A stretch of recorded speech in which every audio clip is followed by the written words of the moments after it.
Avengers Infinity War is just around the corner, metaphorically, unless you're watching this on your phone on the way to the cinema, in which case it is literally around the corner. For you. There's a whole lot of mystery concerning what's going to happen in the film. Is Captain America going to die? What is that triangle-faced monkey going to get up to? And is the Vision red or purple? Even though we know he's closer to purple, and Thor agrees with me. Who's this purple weirdo? Vision! Surprised you actually knew who that was. But what I've always been a bit vague on is what exactly each Infinity Stone can do. I know most of them can probably make a big explosion and shoot a laser, but there's probably more to it than just that when you consider some of the other stuff that's been hinted at. So a bit of background on the Infinity Stones. The movie versions. We might touch on the comics a bit later. According to Space Liberace, before the creation of everything, there were 6 singularities. The universe then exploded into existence, and 6 powerful objects were formed, distinguished by color, and also how one of them could make a blood tornado or something. Rule number 1 with the Infinity Stones, don't grab them unless of course you're pretty sure that you're not going to explode,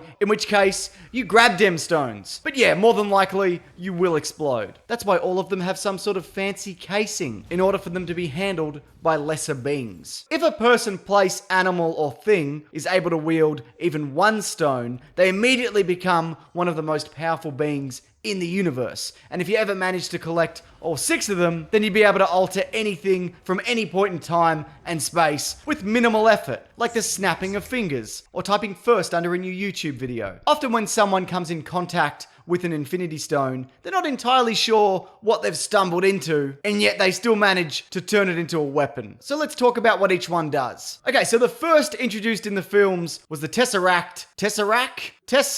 the Space Stone in Captain America, the first Captain America. It was kind of unclear what it actually did at first. Hydra, if they knew, could have harnessed its abilities for instant teleportation, which would have been an absolute game changer for the Nazis, but instead they decided to go for power up some laser guns. Eventually, they did manage to unlock the power of instant teleportation, albeit accidentally, and Red Skull was shot to who knows where. It could have been anywhere from the bottom of an alien volcano on the other side of the universe to a nice comfy couch in the Caymans. S.H.I.E.L.D. made some ground on figuring out what it was, but alas, before they could do anything with it, Loki managed, with the help of Thanos probably, to use it as a doorway to step through to Earth, then use it again to open another doorway to a fleet of disposable grey monsters. Thor then wielded it to return Loki to Asgard, and in a prequel comic to Thor the Dark Thor, Idris Elba harnessed it to repair the Bifrost Bridge. So basically, the Tesseract is really the Space Stone,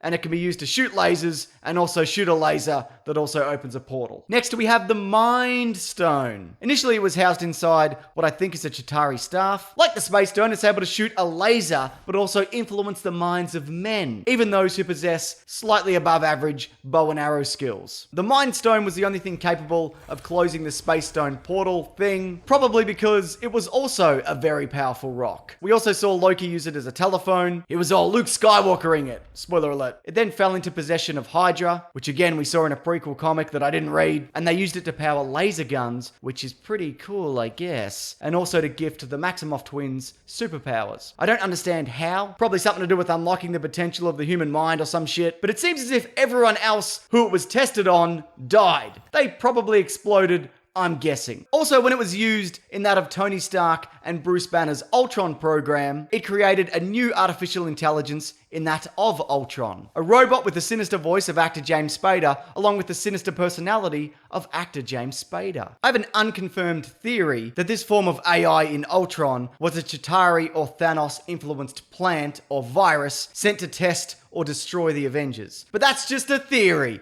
A theory that's probably not true. Maybe he just went bad because the initial goal of the Ultron program was to keep the world safe, and for some reason that meant dropping a city from the sky and killing everybody. Probably something about starting humanity all over and how human beings are a cancer on this planet or whatever. You know what I'm talking about. Ultron, however, used the Mind Stone in conjunction with vibranium to create a new body that he was going to step into. But unfortunately for him, it escaped, merging with Tony Stark's computer program Jarvis, which in turn created the Vision. I'm not sure why the Vision went good, possibly because in his initial form, he was familiar with Tony Stark and the Avengers. Also, I don't know how much of the Vision is Vision and how much is the stone. If it gets pulled from his head, does he die? Or does he turn into something else, like a bowl of fruit or whatever. Also, when it is in the Vision's head, it can shoot a laser, because of course it can. So basically, the Mind Stone can mind control, shoot a blue laser, Skype,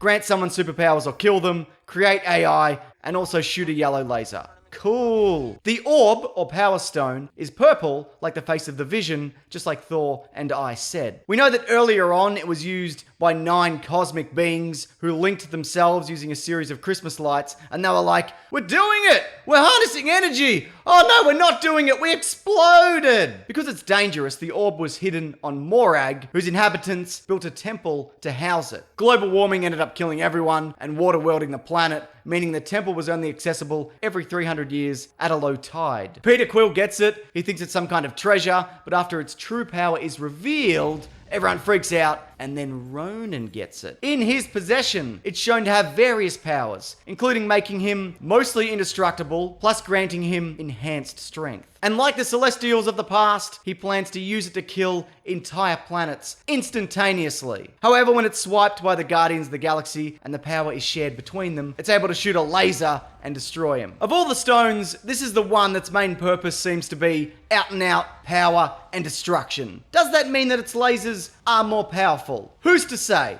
Who's to say? The only reality about the Reality Stone is that it seems to have very little to do with reality at this point. Unless that reality is that it can create a big blood tornado. Another reality of the Reality Stone is that in reality, it's actually a liquid, or at least sometimes it is, because someone over time must have transformed it into such. Known to most as the Ether, or in reality, the Reality Stone, is capable of bending the very laws of physics or reality. To what extent? Well, in reality, probably a lot, but the reality is, we don't really see it do that. All we know for a fact is that a very white elf with a burnt face and a very triangular head, look at this dude, he's like 95% triangles. Anyway, he was planning it to turn all matter in the universe into dark matter for reasons that cannot possibly be interesting enough to elaborate on. It's also capable of enhancing the strength of those who wield it, plus it can regrow limbs, sort of, and also shoot a laser. I mean, a blood tornado. Sorry, that's it's a force of habit, obviously. The comic book version can do way more stuff than what we've seen, but I'll get into that in a bit. And by way more stuff, I mean it can do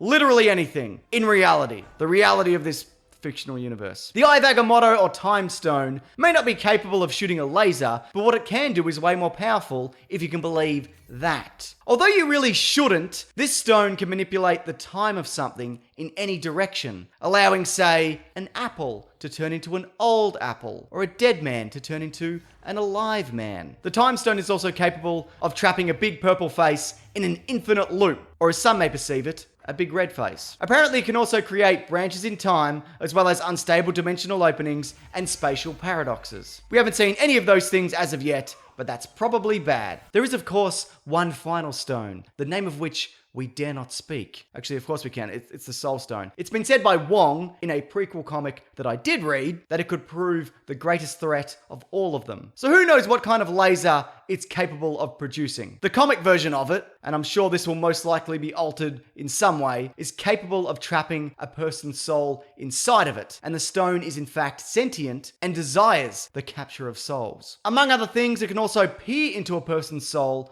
and reveal information. So if I was like, where did I leave my keys? The Soul Stone could be like, you left them in the pocket of your jeans, which are now in the washing basket. And I'll be like, cool, thanks Soul Stone. And then the Soul Stone would be all, also you know deep down that those jeans are way too tight on you. And I'll be all, wait, what? Right, here's some other stuff the Infinity Gems from the comics can do that we've yet to see them do in the movies. Also, we may never see them do any of this, but you paid good money to be here, and I'll be damned if I let you down by not touching upon this. The Space Gem, in addition to everything else we've seen it do, can increase a person's speed and even allow that person to exist in more than one place in the universe at any given time. When used in conjunction with the other gems, it allows the users to be in all places in the universe simultaneously, which sounds great, but also boring because there's a lot of boring places just on Earth. Just imagine how many there are in the universe. The only thing I can think of note that the Mind Gem can do, that we haven't mentioned, is that used in conjunction with the other gems, it can link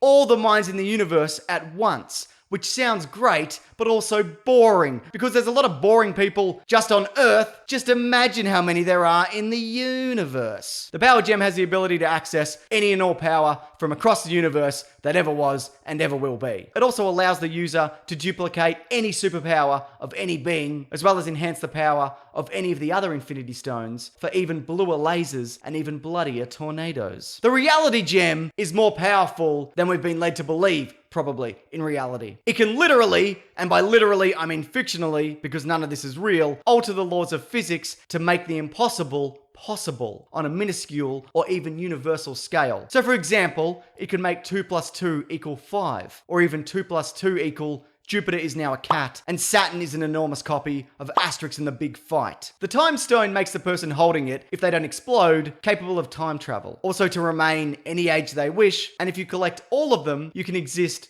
in every point in time at once. Which sounds great, but also boring, because a lot of boring things happen just on Earth. Just imagine how many boring things there'd be in the universe across the entirety of time. There's also additional Infinity Stones / gems across the history of comics and in other media, which I hardly have the time to get into now. Just kidding, let's do it! The Death Gem, pretty self-explanatory probably, the resulting function of which is similar to that of a man wielding a sharp stick. Then there's the Ego Gem that holds a cosmic entity called Nemesis, which is cool, I guess. The Rhythm Stone is a thing, but then it turned out to be a trick from Loki, so it's not really a thing. And then there's the Build Stone, something that appears in an animation called Lego Marvel Superheroes - Guardians of the Galaxy : the Thanos Threat. Thanos wants it because apparently it can build a weapon that he wants. I mean, just hire a guy, pay him overtime, and then bang it out over the weekend while you're chasing a magic rock. Right, so you're supposed to ask a question